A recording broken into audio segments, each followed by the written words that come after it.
Namaste.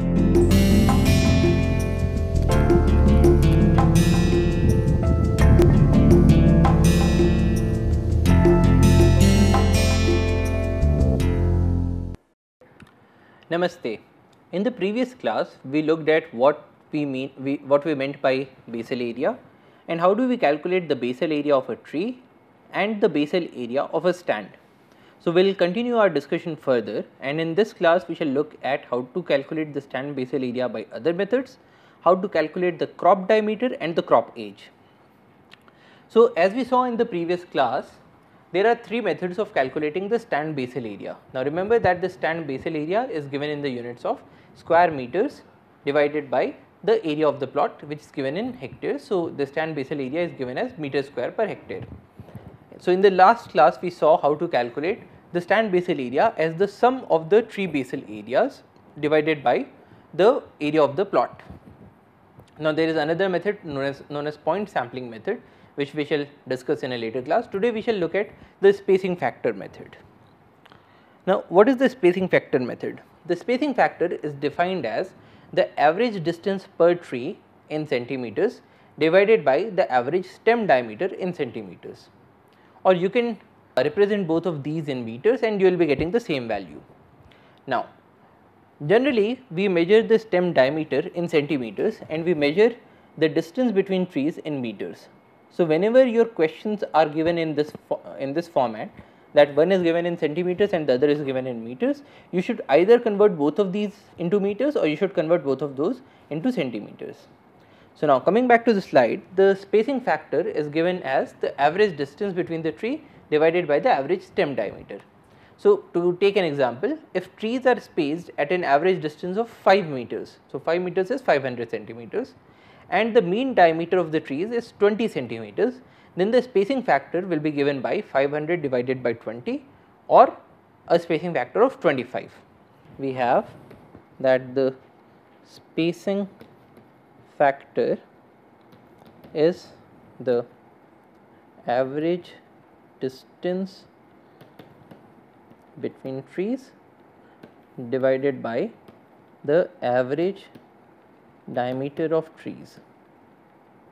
So, what will be the unit of spacing factor? It will be meter square divided by meter square. So, it is a unitless quantity.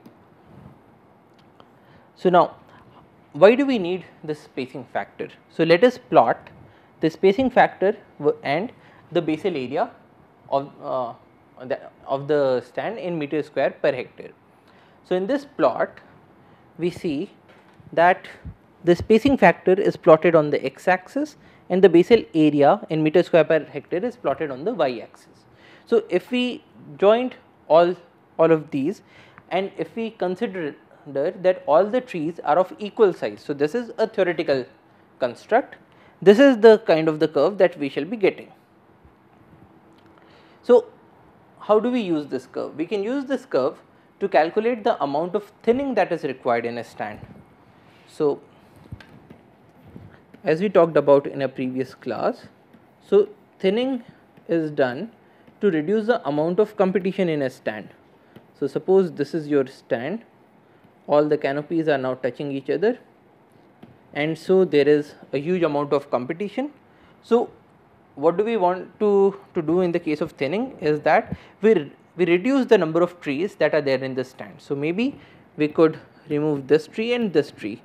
So, currently this stand looks very crowded, but what will happen if we remove both of these trees is that once you have removed these trees, now this stand is not appearing crowded by any sense. So, but the next question is how many trees should we be removing from our stand? In this case, out of 5 trees we have removed 2 trees, or we have removed every alternate trees, that is we have reduced its density by a factor of 50%. But is 50% the norm, or could we have gone for say 25% or 33%? So, how do we calculate that? So, we can do that by using the curve. So, now let us look at an example. Now, it says consider a stand of eucalyptus trees that are on average 20 centimeters in diameter and spaced on a regular 3 meters grid. So, when we say spaced on a regular 3 meters grid, what we mean is that the distance between the trees, so coming back to the tablet, so they are spaced like this. The distance between two columns is 3 meters and the distance between two rows is also 3 meters. Now, coming back to the slide. So, we have a stand of eucalyptus trees that are on average 20 centimeters in diameter. So, that is the tree diameter, and they are spaced on a regular 3 meters grid. So, that is the space between two trees or the distance between two trees. We are required to find the spacing factor and the basal area of the stand. So, spacing factor, as you remember, it is the distance between the trees divided by the diameter of the trees, both taken as averages, and the basal area of the stand. So, how can we calculate the basal area? We could use this plot because it shows us the basal area versus the spacing factor. So, if we know a spacing factor, we can calculate the basal area. Further, the problem says that if the stand needs to be thinned, so we consider this stand to be crowded and we want to reduce the density, and it needs to be thinned to a basal area of 20 square meters per hectare. Then what should be the spacing between the trees? So, let us now solve this problem. We are given that the diameter is 20 centimeters and the distance between trees is 3 meters or 300 centimeters. So, what is the spacing factor? It is given by distance between the trees averaged out divided by the average diameter. So, which will be 300 divided by 20 is 15. So, 15 is the spacing factor. So, coming back to the slides, we have spacing factor is 300 divided by 20, which is 15. So, now we need to calculate the basal area of the stand from the graph. So, now coming back to the graph, when you have a spacing factor of 15, what is the basal area? So, if you look at this graph, here we have the spacing factors 10, 12.5, 15. Our stand has a spacing factor of 15. So, what is the corresponding basal area? So, we move up and then we move towards the left, it comes to around 35. So, from the curve we have that the basal area of the stand from the graph or from the curve is 35 square meters per hectare. Now, so that is the first part of the problem. The second part states that if the stand needs to be thinned to a basal area of 20 square meters per hectare. So, currently the basal area is 35 square meters per hectare, we need to bring it down to 20 square meters per hectare. What should be the spacing between the trees? So, for a basal area of 20 square meters per hectare, we need to calculate the spacing factor, because we want the spacing between the trees and we can calculate it by using the spacing factor. So, for 20 square meters per hectare, what would be the spacing factor? So, currently our stand is somewhere here, we need to bring it down to 20. So, when we have 20 square meters per hectare, the spacing factor from this curve comes out to be 20. So, for the basal area of 20 square meters per hectare, the spacing factor is 20. Now, what do we mean by this 20 square meters, by this 20 spacing factor? Now, coming back to the tablet, if we say that the spacing factor is 20, it means that the distance in centimeters, that is averaged out, divided by the average dia in centimeters is 20. Now, we are given that the average diameter is 20 centimeters. So, we have distance between trees in centimeters and averaged out is 20 into the average dia in centimeters, which is also 20. So, we have 20 into 20 is 400 centimeters. So, the average distance between trees is 400 centimeters or 4 meters. So now coming back to the slides, we have the average spacing is 4 meters. Now remember that earlier we had a spacing of 3 meters. So now coming back to the tablet, here we have a spacing of 3 meters. Now if we wanted to make the average distance to be 4 meters, so 4 meters would be somewhere here. So of course, if we removed these trees as a row completely, then we would have an average spacing of 6 meters. But we want to have an average spacing of 4 meters. So in that case, we will not be removing this row completely, but we would be removing some trees from this row to give us an average spacing of 4 meters. So this is the utility of the curve, the utility of this curve to calculate the amount of thinning that is required and to calculate the spacing that we would require. So the next concept is that of a crop diameter. Now remember that we know how to calculate the diameter of a tree. We can also calculate, so a diameter of a tree can be calculated either by using a tape or maybe by using calipers. So if we have a tape, we can calculate the girth of a tree, and now girth is given by pi into d, so we can calculate the diameter. So if we have the girth, which is equal to pi times d, so we can calculate d by g upon pi for the case of a tape. In the case of calipers, we directly get the diameters. Now we can calculate the mean diameter of a stand. So a mean diameter of the stand would be the sum of all the diameters of the trees in the stand divided by the number of trees. So basically mean diameter or d bar will be given by sum of d divided by n. So that is the mean diameter. But crop diameter is a completely different concept. So now coming back to the slides, it states that the aim of finding crop diameter is to find the volume of the crop or the volume of the stand. So in this case, we are not interested in getting an average diameter, we are interested in getting a crop diameter. Now how do we calculate a crop diameter? The crop diameter is derived from the mean basal area of an even aged crop using the equation mean basal area is pi by 4 d square. What does it mean?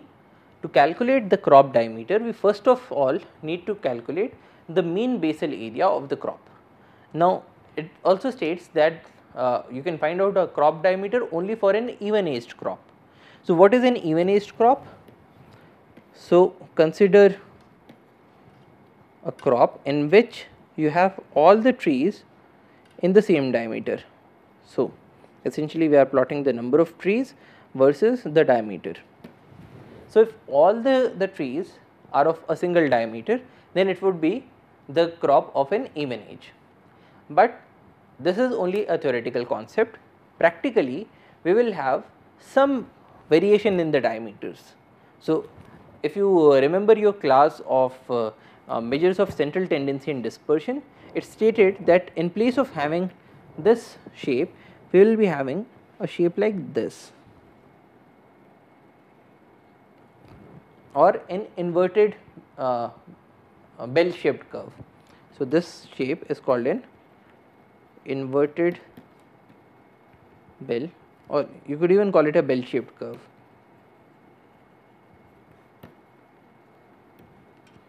So if you drew a bell, it looks very much like this. So here you have a gong. So this has a very similar shape. So you can either call it a bell shaped curve or an inverted bell shaped curve, depending on whether you consider your bell to be like this or to be like this. Now when you have this shape, then you call it an even aged crop. So now coming back to the slides, you can calculate the crop diameter only for an even aged crop, and it is derived from the mean basal area of the stand by the equation pi by 4 d square. So in the case of a circle,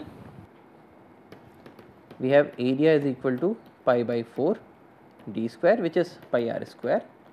So we can calculate, if we take the area to be the mean basal area. Now, this mean basal area is the mean basal area per tree, and if we used it in the same equation pi by 4 d square, now then the value of d that we shall be getting will be the crop diameter. It is also represented as dq. So, now let us look at an example. The following data is collected from 5 sample plots. So, here we see the number of trees of all the diameter classes. So, these are the diameter classes, these are the number of trees in 5 different sample plots SP1, 2, 3, 4 and 5. Now, area of each sample plot is given to be 0.05 hectares, and we are required to calculate the mean diameter and the crop diameter. So, how do we calculate this? So, we are given the class diameters, we can calculate the class mark. Now, class mark, so when we say that we have a table in which our diameter classes are 0 to 10, 10 to 20, 20 to 30, 30 to 40 and so on, then the class mark is the average of the lower limit of a class and the upper limit of the class. So, for 0 to 10 it will be 0 plus 10 upon 2, which is 10 by 2, which is 5. For this one we will have 10 plus 20 by 2, that is 30 by 2 or 15. Here it is 20 plus 30 by 2 is 50 by 2 is 25. Here it will be 30 plus 40 by 2, which is 70 by 2, which is 35. So, this is how we calculate the class mark. Now, coming back to the slides, here we have the diameter classes that are not continuous. So they go from 7 to 13, and the next diameter class does not start from 13, it starts from 14. So, it is 14 to 20, 21 to 27 and so on. So, how do we calculate the class mark here? So,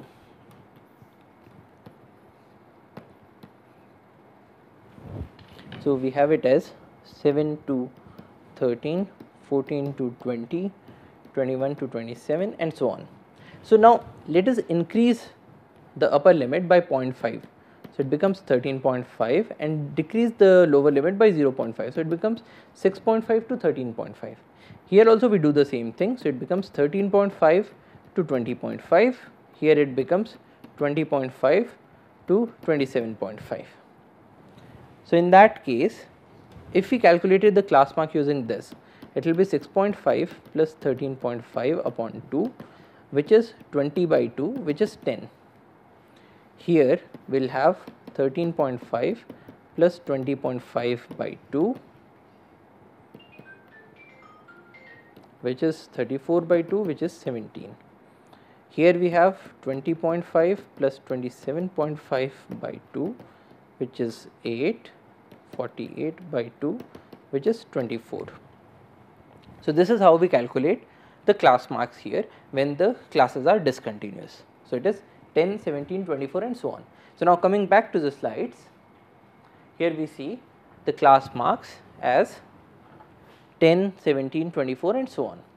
Now, the number of trees in all the sample plots are given. So, we can calculate the total number of trees in each sample plot as this figure. So, here we have 12 plus 9 plus 5 plus 5 plus 3 plus 1, which is 35. Similarly, the number of trees in the second sample plot comes to be 37 and so on for all the sample plots. We can also calculate the number of trees in each diameter class. So, for instance, here we will have 12 plus 14 plus 11 plus 13 plus 12, which gives us 62 number of trees in this diameter class 7 to 13. Similarly, we have 49 trees in this diameter class of 14 to 20 and so on, and this gives us the total number of trees in all the diameter classes combined. Now, we require the mean diameter. So, how do we get the mean diameter?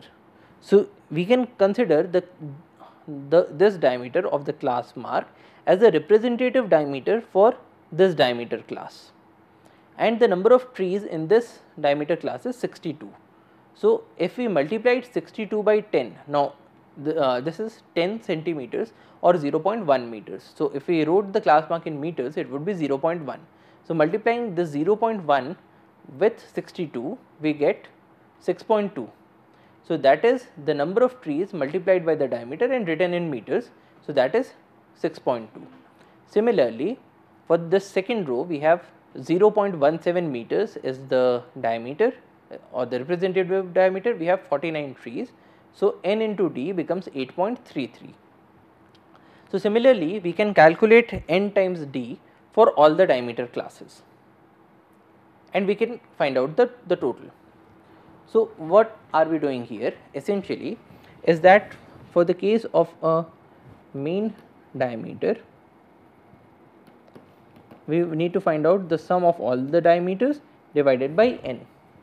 Now, suppose you have 5 trees of 0.05 meters, 2 trees of 0.1 meter and suppose 3 trees of 0.15 meters. So, if we wanted to calculate sigma d, we could either do it like this 0.05 plus 0.05 plus 0.05 plus 0.05 plus 0.05 because we have 5 trees here, plus 0.1 plus 0.1 for these 2 trees, plus 0.15 plus 0.15 plus 0.15 for these 3 trees, whole divided by total number of trees, which is 5 plus 2 7 plus 3 10. So, we can either calculate our mean diameter by this way or else we can take this diameter and multiply it with this. So, here we have 0.5 added up 5 times. So, we could have written it as 0.05 multiplied by 5 plus 0.1 multiplied by 2 plus 0.15 multiplied by 3 whole divided by 10. So, these are essentially one and the same thing. So, now coming back to the slide, here we have n times d, which is summing up your average diameter for all the number of trees. So, this is what we are doing here and then we are totaling it up. So, this is now the sum of all the individual diameters. So, we can also say that here the sum of n times d, which we have calculated here, is the sum of all the diameters. Now, coming back to the slide, here we have the sum of nd and here we have the sum of the number of trees. So, this is 185. So, when we are trying to calculate the average diameter, that is sum of di divided by n. Now, because di is the same as sum of ni di, so we can also write it as sum of ni di divided by n. So, looking back at the slides now, sum of ni di comes to be 37.54 and the number of trees is 185. So, sum of ni di is 37.54 divided by 185, which comes to be 0.2029 meters or 20.29 centimeters. So, this is the average or the mean diameter of the stand. Now, the second thing that we wanted to calculate is the crop diameter. So, how do we calculate the crop diameter? Is the average basal area. So, we calculate it by using this equation. The average basal area is pi by 4 times the crop diameter square. So, how much is the average basal area? So, now coming back to the slides, here we have calculated the basal area per tree. So, we have the number of trees and the basal area per tree. How do we calculate the basal area per tree? It is given by pi by 4 times d square. D we have taken from the class mark. So, pi by 4 into 0.1 into 0.1 will give us this figure of basal area per tree. So, we have similarly we have calculated the basal area per tree for all these diameter classes by taking these class marks. So, now the total basal area for this class mark will be given by the basal area per tree multiplied by the number of trees. So, 62 multiplied by 0.00785 would give us this value. So, this is the total basal area in square meters of all the trees that are in this diameter class of 7 to 13. Similarly, 1.11164 is the total basal area of all the 49 trees with an average basal area of this that belong to this diameter class of 14 to 20. So, here we have the total basal area for each diameter class. So, now we can calculate the total basal area of all the trees combined. So, this is the total basal area of all the 185 trees. So, if 185 trees have this basal area, what is the basal area per tree? That we can calculate by dividing this value by 185. So, if we do that, we get 0.0405 square meter. So, we have basal area per tree is 0.0405 square meters, which is equal to pi by 4 dq square. So, now we can calculate dq by multiplying both the sides by 4 by pi. So, if you multiply it by 4 by pi, this portion gets cancelled out, and to remove the square you can take a square root of both the portions. So, dq is equal to 4 by pi into 0.0405 its square root, which is the square root of 0.0516, which is 0.2271 meters or 22.71 centimeters. So, here we have dq is equal to 22.71 centimeters and the average diameter that we earlier calculated to be 20.29 centimeters. So, here we can see that your dq is greater than the d bar, that is the crop diameter is greater than the mean diameter in this particular instance. But is it generally the case? Can we always say the crop diameter is greater than mean diameter? Well, the answer is yes. So, let us now see if the crop diameter is greater than mean diameter in all the cases. So, we define crop diameter or dq is equal to the square root of sum of di square divided by n, because looking at the previous slide, so to calculate the crop diameter, we use the sum of the basal areas. Now, basal area is given by pi by 4 d square. So, here we are summing up all the basal areas, then calculating the average, and then using this equation of pi by 4 d square is this equation pi by 4 of c d square is the sum of the pi by 4 di squares. So, this is how we define the crop diameter. What about the mean diameter? So, let us call it the mean diameter is given by sum of di, sum of all the diameters divided by n. So, now can we say that dq is greater than dm? Can we say that? So, let us now look at another quantity which is called sigma d, which is the standard deviation. Now, if you remember our class on the measures of central tendency and dispersion, you know that the standard deviation is given by the square root of sum of all the deviations. So, it is di minus d bar. So, d bar can also be written as dm its square whole divided by n. So, this is the standard deviation. So, if we squared it, what will we get? We get sigma d square is equal to 1 by n sum of di minus d bar its square. Now, dm can also be written as d bar. So, we will use it interchangeably. So, this is equal to 1 by n sum of, now di minus d bar square can be expanded as di square plus d bar square minus twice of di d bar. So, which is equal to 1 by n sum of di square plus sum of d bar square by n minus 2 by n sum of di d bar. Now, if you look at this quantity 1 by n sum of di square, it is this quantity. So, this is equal to dq square plus. Now d bar is a constant term, so sum of d bar square will be nothing else but n times of d bar square. So here we have plus n times of d bar square by n, minus here also we can take d bar outside, so twice d bar upon n, sum of di. So which can further be written, so let us write it here now. So we will write it here, we will remove this. So we have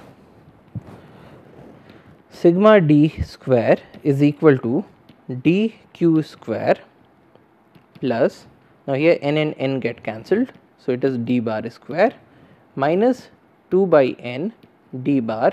Now sum of di is nothing else but d bar multiplied by n, because we have d bar is sum of di by n, so sum of di is equal to n multiplied by d bar. So this term can now be written as 2 by n d bar multiplied by d bar multiplied by n. So n and n get cancelled. So this is equal, so we can write that sigma d square is equal to dq square plus d bar square minus twice of d bar square, which is dq square minus d bar square. So this is sigma d square. So we can say that dq square is d bar square plus sigma d square. Now if you remember our class on the measures of dispersion, the sigma d is a positive figure till the point that all your trees have the constant diameter which is equal to d bar. Now because that thing is not physically possible, so your sigma d square is a positive value. So this would give us that dq square is greater than d bar square. Now taking the square roots of both the sides, we can say that dq is greater than d bar, which is what we wanted to prove in the first case, that the crop diameter is greater than the mean diameter. Now let us look at one other factor here, one other variable which is known as the crop age. Now crop age is defined as the age of an even aged crop. So if we represented the number of trees in all the diameters, if this is our distribution of the number of trees versus diameter, we want to calculate the age. So age of this crop, also known as the crop age, is defined as such. So coming back to the slides, crop age is the age of an even aged crop or the age of a regular crop corresponding to its crop diameter. So because all the trees in your stand have different diameters, so you calculate the crop diameter. So crop diameter we have already calculated in this lecture. Once we have calculated the crop diameter, we next look at the age diameter curve. So essentially when the age increases, the diameter also increases. So it might show a curve like this, a straight curve, a curve like this, or so on, or maybe some other shape. So once we have plotted the age diameter curve, when we get the crop diameter and then when we try to get the corresponding age, then that is called the crop age. So coming back to the slides, crop age is the age of the even aged crop, which is derived by getting the crop diameter, plotting the diameter age curve, and then finding out the age for the crop diameter. So that is defined to be the crop age. So we shall look into these topics in further detail in the next class. Thank you for your attention. Jai Hind.